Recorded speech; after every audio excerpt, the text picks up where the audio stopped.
bit, then you go to sleep after some time. So we recommend that time. I said according to the condition, if you're pregnant, you're supposed to, it is something different, which needs another time.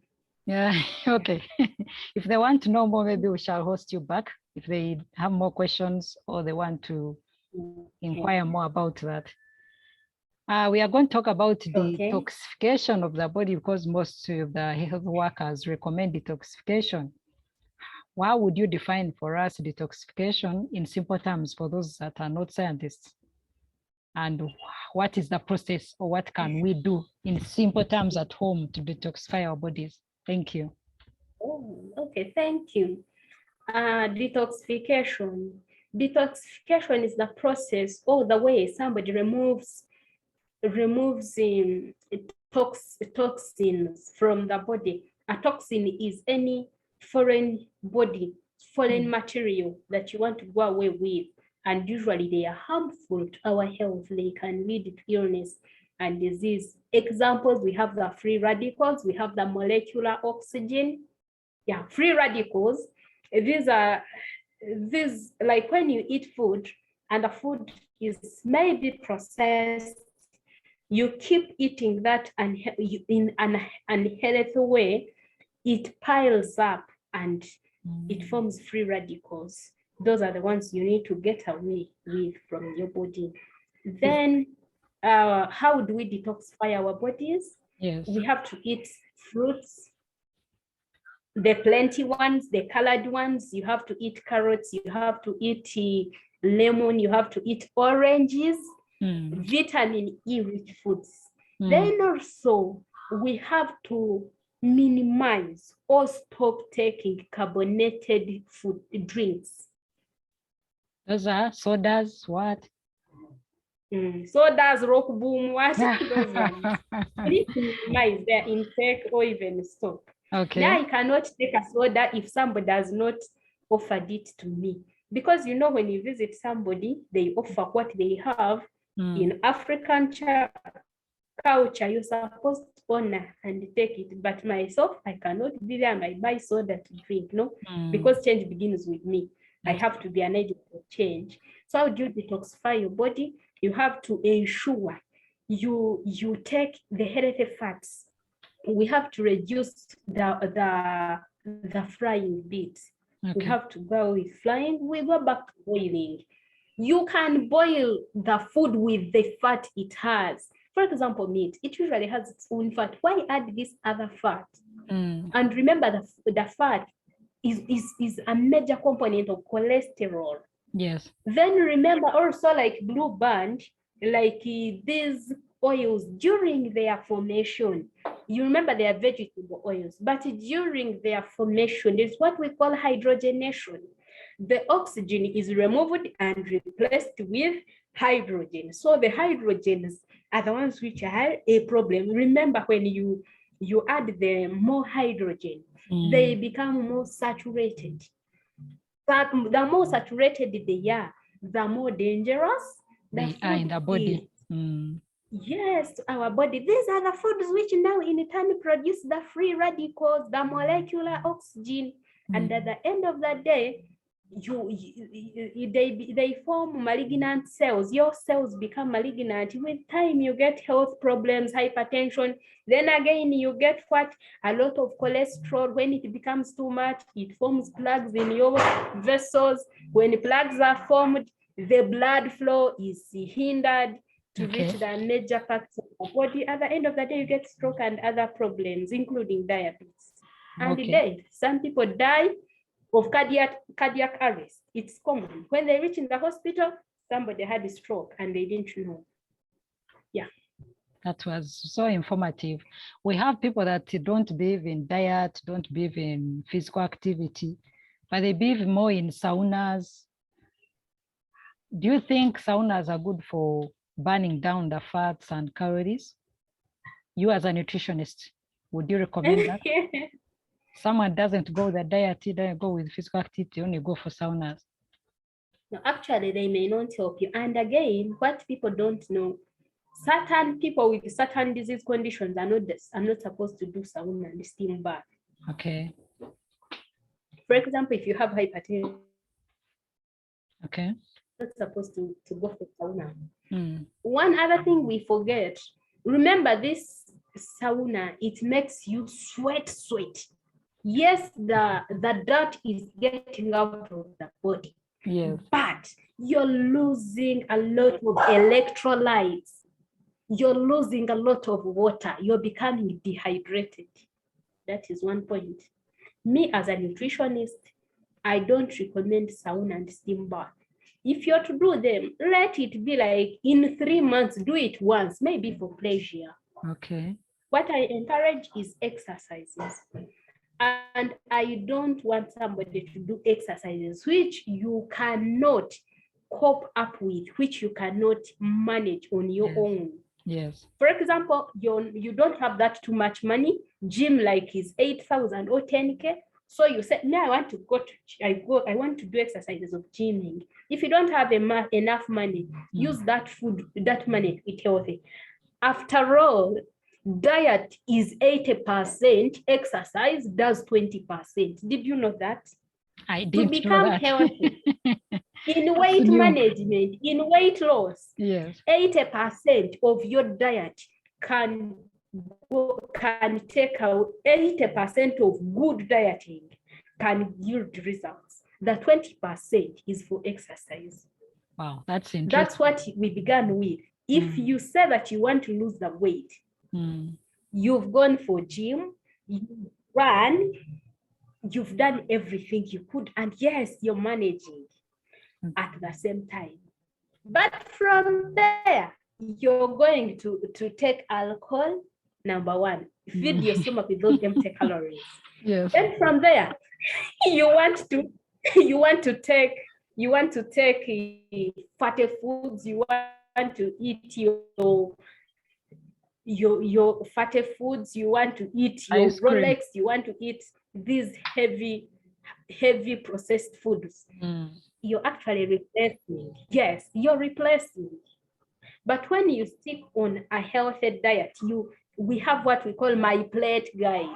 Yes. Your plate should be in a quadrant. I hope people understand a quadrant. Let's assume this is a circle. It is partitioned into 4 parts, 4 equal parts. Yes. One part should be fruits, another part should be vegetables, another part should be the protein with then the other part should be the carbohydrate. Yes. Yes, that's plus a glass of water, plus some water. Remember, I said we have to take water according to the body's needs, according to the level of physical activity. So that's it. Oh, that is interesting. That was a lot of information for that day. So as we conclude, first of all, I want to thank you so much again for the opportunity you've given us to be hosted on this channel. I would like to get your last words to my viewers, and maybe where can they find you in case there are people that are around where you stay. How can they find you? Thank you. Oh. Thank you. Oh, you're welcome. To my viewers, our viewers out there. Yes, I'm a youth. I'm hardworking. I'm looking for opportunities. So in case there are other opportunities out there, I'm willing to utilize my potential. Then, to our viewers out there, one word I can leave with you: in order to fight for poverty, we need to fight malnutrition. Yes. Malnutrition is the major pandemic we have. Yes. One thing you must know, 66% of the school-going children, primary children, go to school hungry. They spend a day hungry without food. Malnutrition is so real. And that kind of short-term hunger affects their results, and they don't perform well. Their childhood ulcers. Sometimes the food we eat when we were young, they affect our health in the later time in life. When we look at that, we have what we call a life course approach. Then another thing I want you to know, we are all going to be mothers and fathers. I advocate for the first 1,000 days. I advocate for that. When we encourage prepare children, but in this African setting of ours, that one we can't manage. You discover that you're pregnant when you've missed your periods. So pre-pregnancy preparation, it's hard for us here in Uganda and Africa at large. That's true. So what I encourage, so long as you realize you're pregnant, try to give these children the best window of opportunity. That is the period of good nutrition from the time when you conceive, you get pregnant, to when the child is born. And from when the child is born to when the baby makes 2 years, becomes a toddler. So eat very well. If you've been eating 3 times a day when you're pregnant, in our man's understanding, and what we grew up doing, when you've been eating 3 times, when you're pregnant, add 1 extra meal. That could be a snack or a full meal.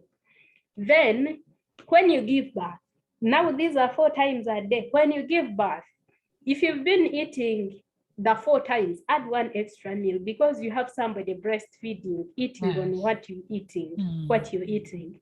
Then do exclusive breastfeeding for the first 6 months.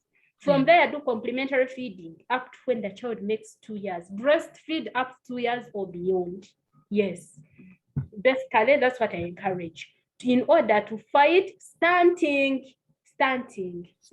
growth among children. Because we know, yes, a once stunted child loses 60% of their productivity once they become adults. If you are the best person in your class and you're getting 70, you're the best. You are the best of the stunted. You get me? So, that's interesting. I think you're getting me. Yes. That means the whole generation lost 60%. So you're the best of the dull people. So you're all dull. Let's raise generations which are better than us. Let us encourage good feeding. Then after 2 years, other factors come in. That could be genetic. If you are short, for example, myself, I'm of a short stature. You can't look at me and say I'm short. I can easily file a case for you, because genetically I could be short because of the family I come from. I could be short because of environmental factors. I was living in a hilly or mountainous area. So basically, that is what we can say. So we have a lot of stunting, we have a lot of underweight, we have a lot of wasting in our country, especially among our children under 5. Let's fight them, because if our children are healthy, they will undergo the healthy adolescence and they become responsible people in the near future. Let's try to create the enabling environment for all of us, for God and my country. Thank you. Oh, thank you so much. Do you allow online consultations? I do allow. I really do. And do you charge them? Are they costly? Most of them, I really don't. I actually give free consultation. Oh, thank you. Yes, you can give me a tip, like something, if you feel what I've done for you is good enough, or you can leave if you, that is okay. We have, because we need each other in this world. True. Yeah. That's true. Thank you so much. I've been listening, and it's quite a very informative session, though it's a bit short, but in case of anything, we shall host you back. And I would like my viewers to forgive my background. The sun is too much. In case there are shadows, please forgive me for that. I would like them to subscribe to this channel and then share my video and like it. Please give your feedback in the comment section below. Thank you so much. And thank you, Patience, for the time you've given us. Bye. Bye. Thank you too. Good day. You're welcome.